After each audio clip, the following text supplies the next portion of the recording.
Welcome back into another episode of the Spaceman 2.0 Phoenix Truth Rising Show, here to help you grow in the knowledge and wisdom of truth, and the truth will set you free.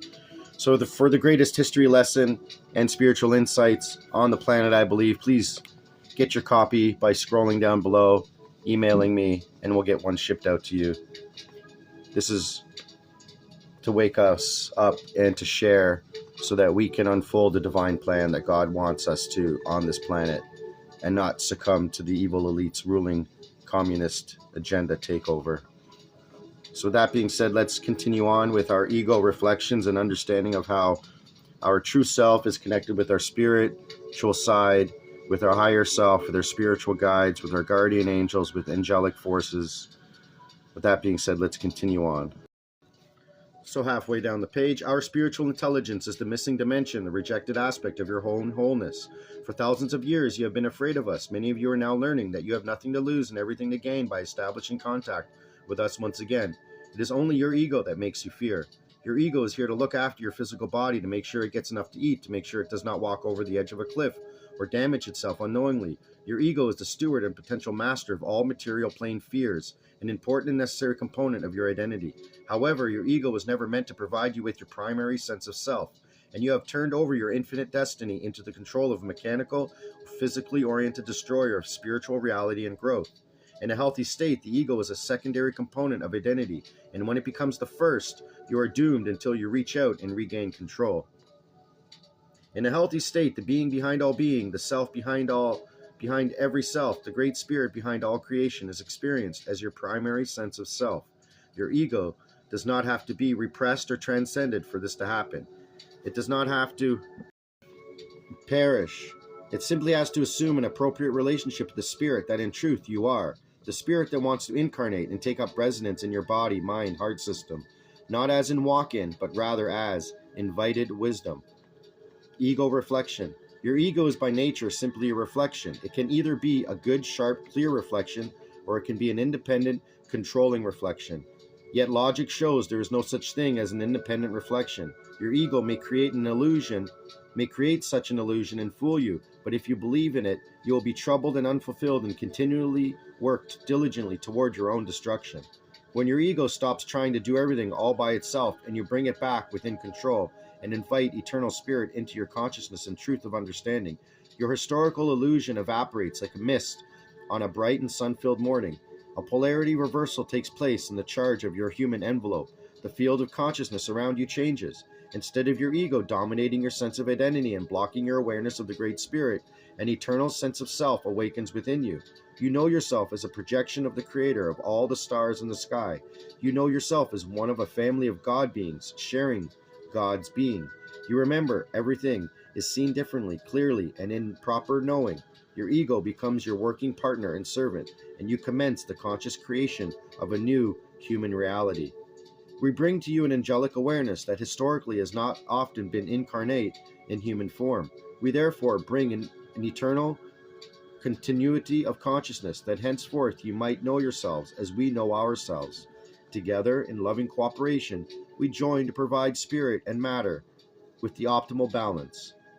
We're not here to dominate your ego, but to secure its agreement that between us we might work together, and ultimately, as the perception of time and proper sequence of this transition merge into a single biological, spiritual, and psychological entity, an entity that shall in no way deny the needs and concerns of either ego or spirit, but that shall in every way honor and fulfill the fundamental design and purpose of both.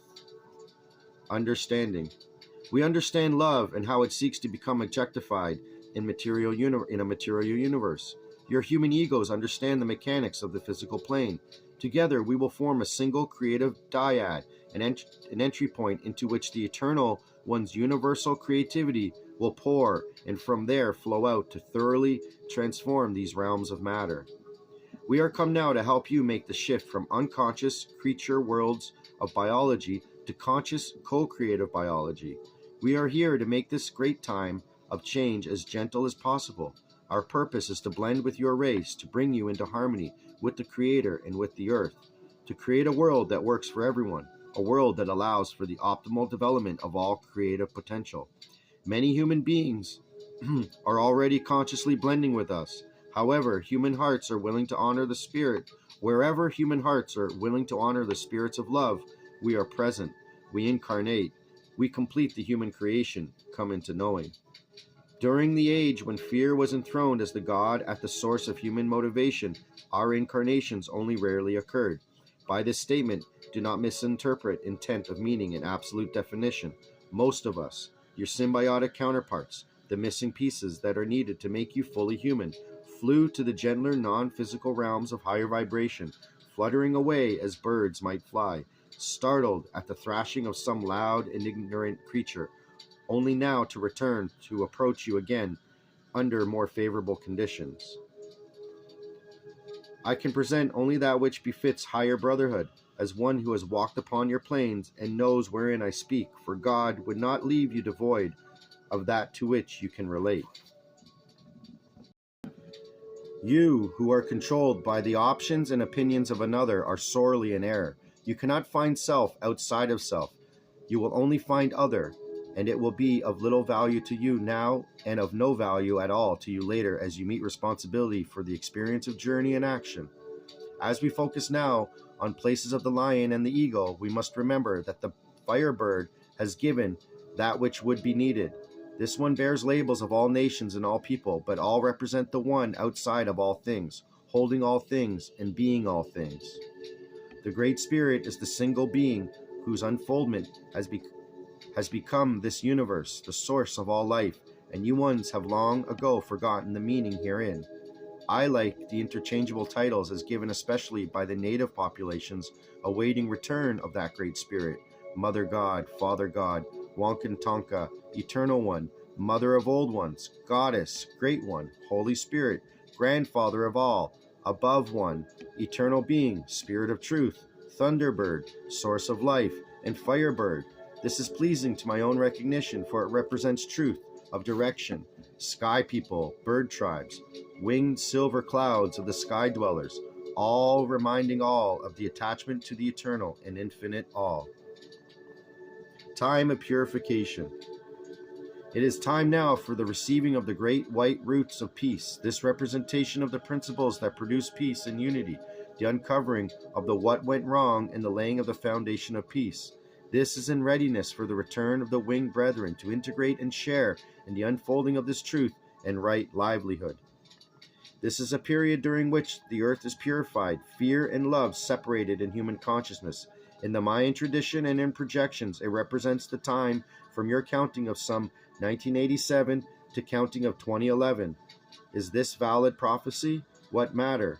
It is the time of separate counting as the calendar of counting ended, as was in 1987. You are in the new time of counting, year 5. How many might there be? I suggest you take your fingers and add. What are we talking about in distinction of change? What is it? What is the great distinction?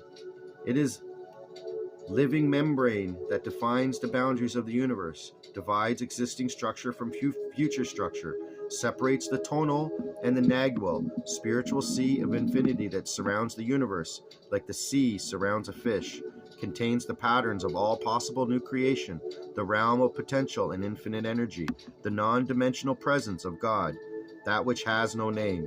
So you now approach the great line, which is living, spiraling threads that weave the membrane of the great distinction. There is a native tongue word I must relate herein, for it is carried in deprivation of by all of the people true to reality, the real people. It is Ongwehonwe, the people true to reality, the real people, a term primarily used by native tribes and technically pertaining to and used to refer to all people whose spirit is fully incarnate and in whom spirit ego integration has occurred, the real people, the original beings, the original creators of life. I cannot define locations of geographical boundaries, for people come from one source to scatter throughout the dwelling places and the changes come upon a life form. I can only say that as we move along, you will find that some of the locations and native people remain in guardianship of the holies and the treasures preserved against this need this day. And what of that treasure and those holies? Well, there has been great reason for the remaining untouched and even presented in most unlikely form, so that ones who are the guardians can know when the time is correct in the bringing within the receivers and workers sent to fulfill transition and properness. Man desires to wealth for self and ego greed. This is not allowed, nor shall it ever be allowed as regards the places of God and unfolding of the remnant in passage. Abundance is that which shall come back for service and pure intent of goal and trust of the keeping. So what about it? What about it? If you are searching for wealth, you shall not be given into either the finding or the receiving. If you do of your work in service as directed, it shall come in fullness, as it is discerned appropriate by higher source. Much must be made ready, mostly the workers, so that the unveiling is in light and not brought forth birthed in evil intent. We can speak of individuals who have sought unsuccessfully to uncover this vast wealth. However, it is so well guarded that accidental discovery is impossible. The reason for this is obvious. Were this wealth to fall into the wrong hands, it could literally destroy mankind. Furthermore, before this vast wealth can even be entrusted to the proper custodian, he must be most carefully and thoroughly groomed and tested, prepared through a series of lifetimes for service at the door. Most critical is that the one who attends come into awareness of the divine plan unfolding and recognizes his or her counterpart in service. For it is only through recognition that he can properly cooperate with entities beyond Earth and coordinate the use of this treasure for the proper benefit of mankind and necessary passage of this remnant, a rebirthing, if you will, in integrity and life-sustaining passage. We must begin with the reclamation of portions of God's own land, and then all else can be built upon and within that land. There must be centers of activity, but not noted as centers, lest focus fall upon the projects and cause destruction. Dollars and cents. No measure of the whole can be placed on such a commodity. The treasure, as such, consists of that which is beyond the definition of wealth, as in the form of precious stones or metals. The treasures are in concepts, inventions, technologies, knowledge, as are preserved and made ready for use through such passage. But this is in addition to vast tangible resources of such precious metals and minerals, artifacts of past civilizations and secret locations of unmined natural resources. The most valuable asset of the treasure is literally priceless, since it could not be purchased with all of the material wealth of all the worlds. The asset to which I refer is the secret of overcoming death and transmuting oneself into the cosmic consciousness within light. However, to reach that transition point, the things of the physical must be utilized lest the bodies not be ready and perish. It will finally be placed into the working hands of ones who have grown or outgrown the need for ego recognition and who will serve only the purpose to greater involvement for the greatest numbers of God's creations. The very secret of success lies in the learning of the lessons of management, whereby the work can be done without note and behind the guise of smallness and multiple functioning, so that all needs are covered, Earth itself preserved and used in harmony, and a network between my centers be stabilized and integrated. All of this can be accomplished if ones will attend truth and turn from the lie and liars. It can and will be done within the workings of that which is, for you have nothing else upon which to work. You only have that which is. Who shall it be? Why do you ask? If you be in the preparations, you have no need to know, for in the knowing you will recognize only the unfolding in proper sequence in return for your labor. The keys to the unfolding will rest in the recognition of the messages as brought forth to understanding ones, who will take their piece of the puzzle, tapestry, and hear the call. The counterpart receivers will know and prepare, no more and no less. Would you expect a trumpet blast and target drawings to allow for confiscation? You who have but for self shall have a rude awakening indeed. This does not mean that abundance should not bring beauty and return, but it will be only an intent of service that this measure will flow upon any one or any nation. It is only through God that the whole of shielding can be garnered. Remember it. For when you turn from God into the reaches of earth physical, you remove your only protection through the shield which deflects actually the new technologies brought against you as a species. Let's go back and read that again. It is only through God that the whole of shielding can be garnered. Remember it. For when you turn from God into the reaches of earth physical, you remove your only protection through the shield which deflects actually the new technologies brought against you as a species. Do not trouble self over who, etc. It will fall to the ones who have done their work and demand it not, but rather serve as if, for it is only in the knowing of receiving that unlimited perception can allow. The guardians will know the custodian, and the custodian will know the resource and stream of flow. It will not be through any self-appointed guru or person of high-ranking physical presentation. Not only must the custodian have passed all testing and be fully prepared so recognition can be realized, but man's development must reach an acceptable level in order to be able to utilize such treasures. We are now come into the time wherein the plans must begin to come into fruition, and you shall not be given into knowing where, how, who, what, and when. If you be ready, then you have no reason to ponder. If not, it shall not be of your deciding at any rate. There are many places wherein the treasures are kept, for they are the remnant places of the long ago experience of continents and civilizations, placed for the unfolding and brought again from places of security for utilization at this evolvement. We are entertained by your need for hoarding of things such as gold, etc., for there will be a time when it is totally valueless to physical man as it is to spiritual progression, for we can bring it forth from atmosphere into any shape and form deemed through thought. It is the use and the users which are of importance, and God knows his people, so be it. Turn to physical and miss the boat. Man dreams and ponders of how he shall come into inheritance of the great treasure of wealth and knowledge. He is sure that things are hidden within the places manufactured by man, such as the great pyramids, etc. The places of the lion and the bird tribes are places of God's provision, and shall emerge in strange ways, in strange manners, and forms unsuspected by man. It is well worth our own while to focus man's attention upon those egotistical monuments of man unto man, for in so doing, man forgets to note that God is present and at work. Only the very few shall realize the truth of it. If you wish to have sweet dreams, little brothers, you must first plant the seeds which bear sweet dreams and fruit.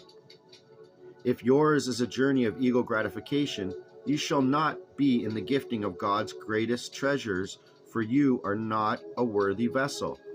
The man of God shall always wear an open mind for all possibilities of unlimited, infinite God, and so shall it come unto him who accepts the chalice and steps across the threshold in boldness within the circle of light. Ye who come and walk with me are blessed indeed, for I know the way, for I come with the life, the way, the word, and the all of all. May you ponder these things that you might become worthy of the greatest gift of all. Salut.